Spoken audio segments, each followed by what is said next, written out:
اللہ تبارک و تعالی نے انسان کو تخلیق کرنے کے بعد، کیونکہ لفظ انسان اس کا بہت تعلق نسیان کے ساتھ ہے، یعنی بھولنے والا، کہ اللہ تبارک و تعالی نے اس بھولنے والی مخلوق کو پیدا کیا اور پھر اسے بار بار یاد دلانے والے انبیاء و رسل کے ذریعے سے ہدایت کا پیغام پہنچایا۔ اللہ تبارک و تعالی نے ہدایت کے اس پیغام میں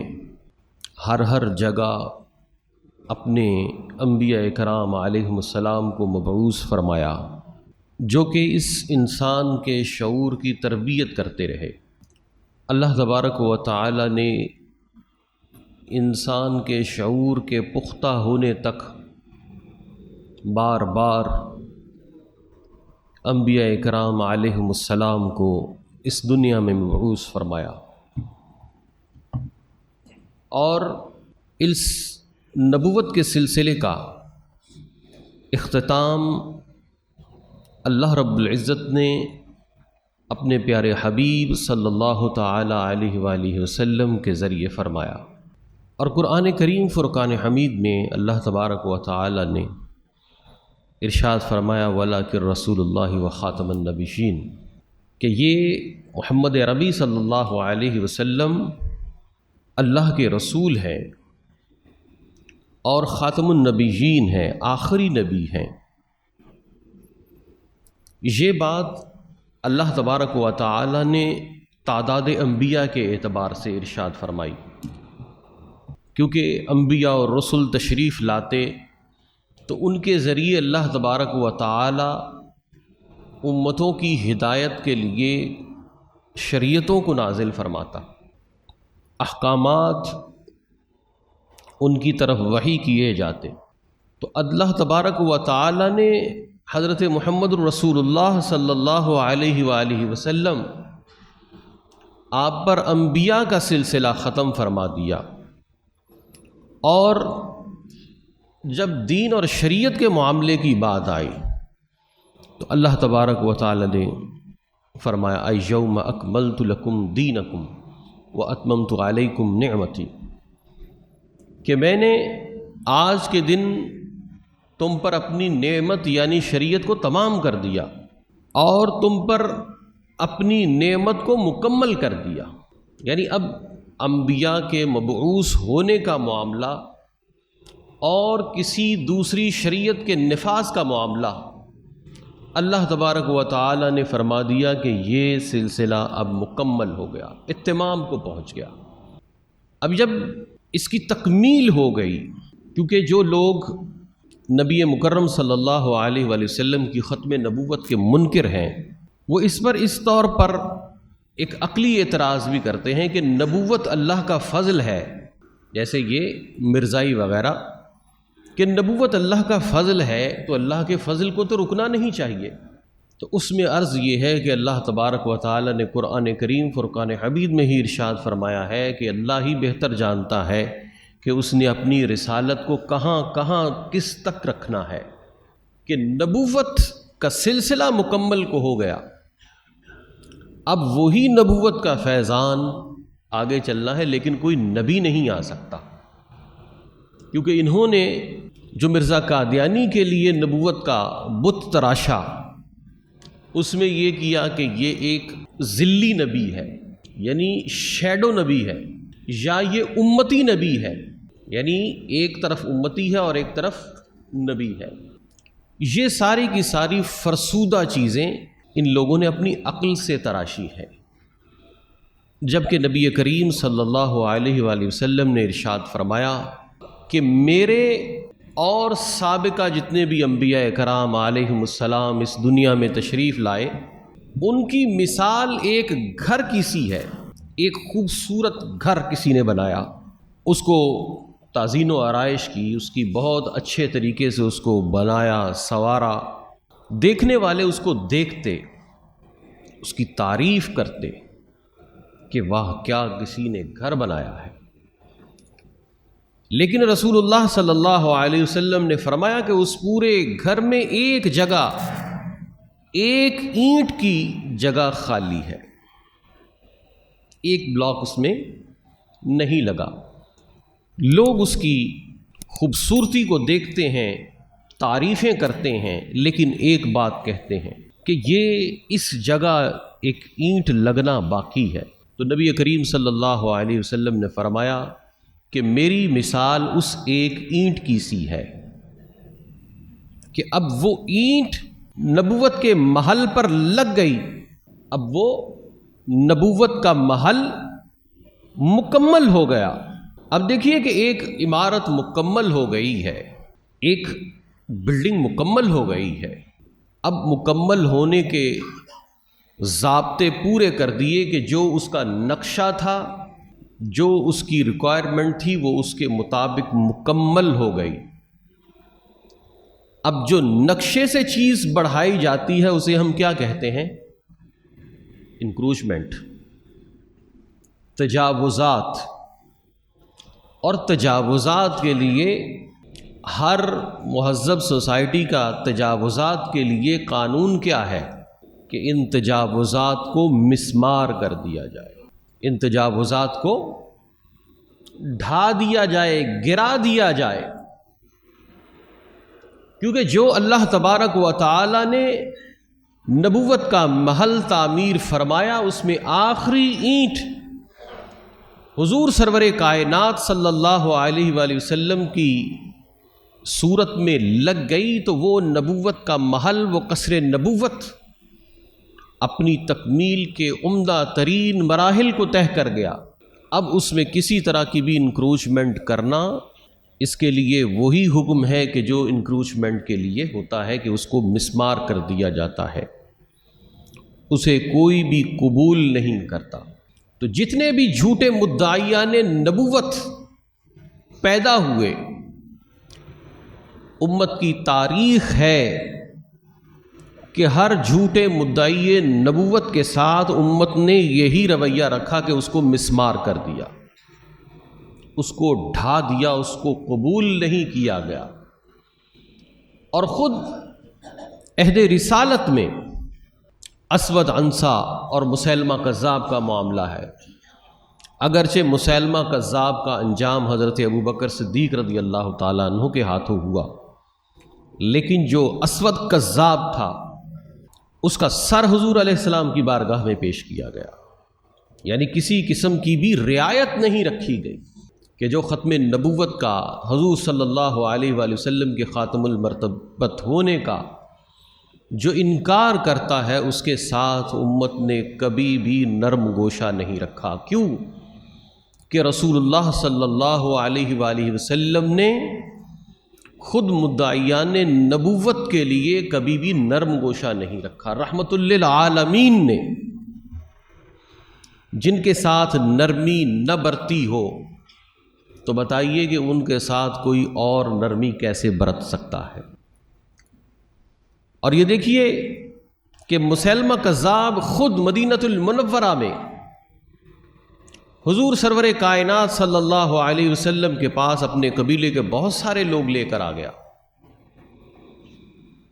اور اس نے حضور علیہ السلام کے سامنے یہ شرط رکھی کہ میں اسلام قبول کروں، اسلام کے معاملات کو چلاؤں، یہ کہ حضور علیہ السلام کی نبوت میں مجھے شراکت دے دی جائے، آپ کی حکومت میں مجھے شراکت دے دی جائے، یا مجھے نبی کریم صلی اللہ علیہ وسلم اپنے بعد اپنا نائب مقرر کر دیں۔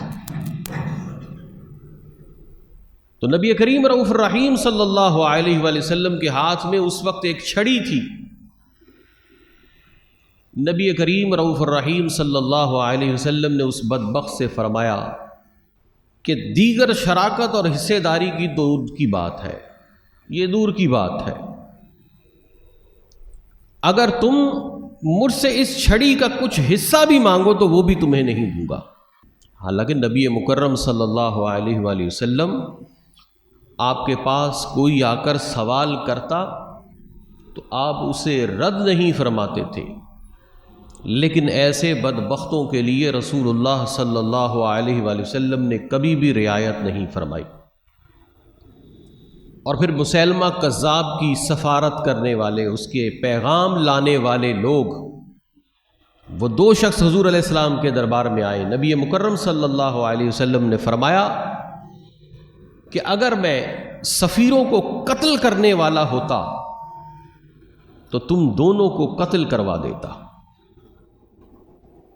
یعنی جو جھوٹے مدعی نبوت کے پیغام لانے والے قاصد تھے، ان کے لیے بھی رحمت للعالمین صلی اللہ علیہ وسلم نے فرمایا کہ اگر میں سفیروں کو قتل کرنے والا ہوتا تو تم دونوں کو بھی قتل کروا دیتا۔ یعنی یہ نبوت کا معاملہ اس قدر حساس ہے، حضور علیہ الصلاۃ والسلام کی ختم نبوت کا معاملہ ہمارا جزء ایمان ہے کہ اس سے اگر ہم کسی قسم کی روگردانی کرتے ہیں تو ہم اپنے ایمان سے ہاتھ دھو بیٹھتے ہیں۔ سابقہ انبیاء کرام علیہم السلام میں سے اگر کسی کا مسلمان انکار کرتا ہے تو اس کا اپنا ایمان نہیں بچتا، اور اگر رسول اللہ کے بعد کسی اور کی نبوت کا اقرار کرتا ہے تو بھی اس کا ایمان نہیں بچتا۔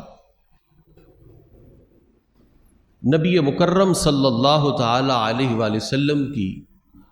ختم نبوت ہمارے بنیادی عقائد میں سے ایک بنیادی عقیدہ ہے کہ نبی مکرم صلی اللہ علیہ وآلہ وسلم اللہ کے آخری نبی ہیں۔ ابھی دیکھیے کہ جیسے معراج شریف کا مہینہ گزرا ہے، اس میں ہم نے معراج کے واقعات میں سنا ہوگا کہ تمام انبیاء کرام علیہم السلام نے بیت المقدس میں نبینا محمد صلی اللہ علیہ وآلہ وسلم کی اقتداء میں نماز ادا کی۔ جتنے بھی نبی تھے حضور صلی اللہ علیہ وآلہ وسلم سے پہلے، تمام نبیوں نے حضور کی اقتداء میں نماز ادا کی۔ اب رسول اللہ کے بعد کوئی اور نبی آئے تو وہ اس اقتداء سے لازماً خارج ہے، اور جو نبی حضور کی اقتداء سے خارج ہے وہ نبی ہے ہی نہیں، وہ جھوٹا مدعی نبوت ہے، مسیلمہ کذاب کی طرح، اسود کذاب کی طرح، مرزا غلام احمد قادیانی کذاب کی طرح۔ تو یہ کسی طور پر بھی اللہ کے حبیب صلی اللہ علیہ وآلہ وسلم نے جھوٹے مدعیان نبوت کے معاملے میں کسی قسم کی رعایت نہیں رکھی، کسی قسم کا کوئی بھی نرمی کا گوشہ ان کے لیے نہیں رکھا۔ حضور صلی اللہ علیہ وسلم کی ظاہری حیات مبارکہ میں بھی اور بعد میں خلفائے راشدین، تابعین، تبع تابعین، جن کے بھی زمانے میں اگر کسی نے سر اٹھایا تو امت نے کبھی بھی اس کو برداشت نہیں کیا۔ اور نبی مکرم صلی اللہ علیہ وآلہ وسلم نے خود ارشاد فرمایا کہ میرے بعد تقریباً 30 جھوٹے مدعیان نبوت ہوں گے، اور وہ یہ اپنے زوم میں، اپنے خیال میں یہ سوچیں گے کہ ہم اللہ کے نبی ہیں، لیکن اللہ کے حبیب صلی اللہ علیہ وسلم نے فرمایا کہ میرے بعد کوئی نبی نہیں، میرے بعد کوئی نبی نہیں۔ حضور علیہ السلام نے ارشاد فرمایا انا عاقب الذی لیس بعدہ نبی، کہ میں عاقب ہوں، آخر میں آنے والا ہوں، اور میرے بعد کوئی بھی نبی نہیں ہے، کوئی بھی رسول نہیں ہے۔ حضور صلی اللہ علیہ وآلہ وسلم نے واضح طور پر یہ ارشاد فرما دیا کہ میرے بعد کوئی اور نبی نہیں ہے۔ اس لیے جو شخص بھی نبی مکرم شفیع دو عالم صلی اللہ تعالی علیہ وآلہ وسلم کے بعد کسی قسم کی بھی نبوت کا دعویٰ کرتا ہے تو ایسا شخص کذاب ہے، بددین ہے، کافر ہے۔ اور جیسے میں یہ بات کہہ رہا ہوں کہ حضور علیہ الصلاۃ والسلام اور آپ کے بعد اس طبقے کے لیے جو جھوٹا مدعیان نبوت کا طبقہ ہے، اس کے لیے کسی قسم کی کوئی بھی رعایت نہیں رکھی گئی، لیکن افسوس کا مقام ہے خاص طور پر اہل پاکستان کے لیے کہ 8 تاریخ کو انتخابات کی گہما گہمی تھی، اور اس سے انتخابات کی گہما گہمی میں ہی 6 تاریخ کو قادیانیوں کے لیے پاکستان کی اعلیٰ عدالت سپریم کورٹ سے ایک فیصلہ آتا ہے، جس میں ان کے لیے آئین پاکستان سے جو امتناع قادیانیت آرڈیننس ہے اس سے روگردانی کرتے ہوئے، قادیانیوں کی سہولت کاری کرتے ہوئے جسٹس فائز عیسیٰ نے، کہ جو ایک غدار پاکستان کا فرزند ہے، اس نے یہ فیصلہ صادر کیا اور اس میں یہ آیت لکھی لا اکراہ فی الدین، کہ دین کے معاملے میں کوئی آپ ان پر جبر نہیں کریں، اور انہیں ان کی تفسیر کے جو قرآن کریم فرقان حمید کی تحریف ہے، جگہ جگہ جس میں قرآن کریم فرقان حمید کا ترجمہ بدلا گیا ہے، نبی کریم صلی اللہ علیہ وسلم کے بارے میں نازل ہونے والی آیات کو مرزا قادیانی پر چسپاں کیا گیا ہے، اس تفسیر کی اشاعت کرنے کی سپریم کورٹ نے اجازت دے دی۔ قرآن کریم قادیانیوں کو چھاپنے کی اجازت دے دی۔ تو یہ ہمارے لیے لمحہ فکریہ ہے کہ ہماری عدالتیں جو انصاف کے معاملے میں دنیا میں 128ویں نمبر پر آتی ہیں، اور تقریباً 18 لاکھ کیسز ان عدالتوں میں زیر التوا ہیں، لیکن قادیانیوں کی سہولت کاری میں یہ عدالتیں اس قدر پھرتی کا مظاہرہ کرتی ہیں کہ ٹھکا ٹھک ان سے متعلقہ جو کیس ہے اس کو پیورٹی دی جاتی ہے، وہ ہائی کورٹ سے فوراً سپریم کورٹ، اور فوراً اس کے اوپر فیصلہ صادر کر کے آئین سے، قانون سے متصادم فیصلہ صادر فرما دیا جاتا ہے۔ اور یہ یقیناً یہ غداروں کی نسل جس کو اہل پاکستان نے سر پہ چڑھا کر رکھا ہوا ہے، ان سے انہی نتائج کی توقع کی جا سکتی ہے کہ جسٹس فائز عیسیٰ کا والد وہ شخص ہے کہ جسے قائد اعظم نے پہلا بلوچستان کا صوبائی صدر مسلم لیگ کا بنایا تھا، لیکن پھر وہ انگریزوں کی مخبریاں کرنے کے لیے کہ شاہی جرگے میں کون کون سے لیڈر جو ہے وہ بلوچستان کا الحاق پاکستان کے ساتھ چاہتے ہیں، وہ انگریزوں کی اس مخبری میں لگ گیا اور مخبریاں کرتا کہ ان سرداروں کو شاہی جرگے سے نکال دیا جائے تاکہ مسلمانوں کے لیے شاہی جرگے میں کوئی مسلم لیگ کے لیے ووٹ دینے والا نہ ہو۔ تو ایسے غدار کی نسل کو پاکستان کا چیف جسٹس بنا دیا گیا۔ میر جعفر میر صادق کی اولاد بنگال میں آج بھی نالیاں صاف کرتی ہے کہ یہ غدار کی نسل کا بھی ایک انجام عبرتناک ہو، لیکن ہمارے ہاں غداروں کو مسندوں پر بٹھایا جاتا ہے، غداروں کو بڑے سے بڑا عہدہ دے دیا جاتا ہے۔ یہ نہیں معلوم یا اس سے معلوم ہوتے ہوئے بھی آنکھیں بند کر لی جاتی ہیں کہ یہ وہ شخص ہے کہ جو پاکستان کے بننے کے خلاف اس کے والد نے سازش کی سی، مسلم لیگ کا صدر ہونے کے باوجود مسلم لیگ سے غداری کی تھی، قائد اعظم سے غداری کی تھی، تو ایسے شخص کی اولاد کو جو ہے وہ پاکستان کا چیف جسٹس بنا دیا، اور وہ اس طرح کے گل کھلا رہا ہے۔ اور یہ کہہ رہا ہے کہ قرآن کریم فرقان حمید کی حفاظت کا ذمہ اللہ نے لیا، یہ بھی چھاپیں۔ تو قرآن کریم کے مفاہیم کو بدلنے اور بگاڑنے کا قانونی سرٹیفکیٹ ہماری سپریم کورٹ نے دے دیا ہے۔ تو ایسے میں ہر مسلمان پر یہ فرض ہے کہ وہ اس بددیانت کورٹ کے فیصلے کو رد کرے اور اس کی مذمت کرے اور ان تمام عناصر کے خلاف اپنی اپنی طاقت کے مطابق آواز اٹھائے کہ جو اس مملکت خداداد میں قادیانیوں کے سہولت کار بن رہے ہیں۔ یہ اپنے عہدوں کو دوام دینے کے لیے، امریکہ و جرمنی کو خوش کرنے کے لیے اس طرح کے فیصلے صادر کرتے ہیں اور ان ملکوں کو یہ باور کرانا چاہتے ہیں کہ اگر تمہارے ناجائز اولاد یہاں پر ہم موجود ہیں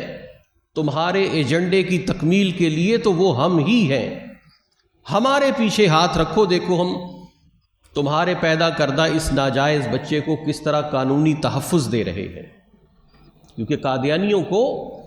انگریزوں نے ہی یہاں پر جنم دیا اور یہ انگریزوں کے غلام اور یہ انگریزوں کے ایجنٹ یہ قانونی سہولت کاری کا کام آج ان کے لیے کر رہے ہیں، اور ہم ان کی طرف دیکھ رہے ہیں کہ یہ انصاف کے ادارے ہیں، ان کے باہر ترازو لٹک رہا ہے، اعدلوا ہوا اقرب للتقوی اس کے لوگوں میں لکھا ہوا ہے۔ تو یہ سارے کے سارے قرآنی آیات کو اوپر چسپاں کر کے اندر انگریز کے پروردہ قادیانی مذہب کی سہولت کاری کا کام کر رہے ہیں۔ ان کو پہچاننا ہوگا اور ایسی قوتوں کے خلاف ہر مسلمان کا ڈٹ جانا یہ اس کا ایمانی تقاضا ہے۔ اللہ تبارک و تعالی مملکت خداداد پاکستان کو قادیانیت کی نحوست سے محفوظ و معمون فرمائے۔ وآخر دعوانا ان الحمد للہ رب العالمین۔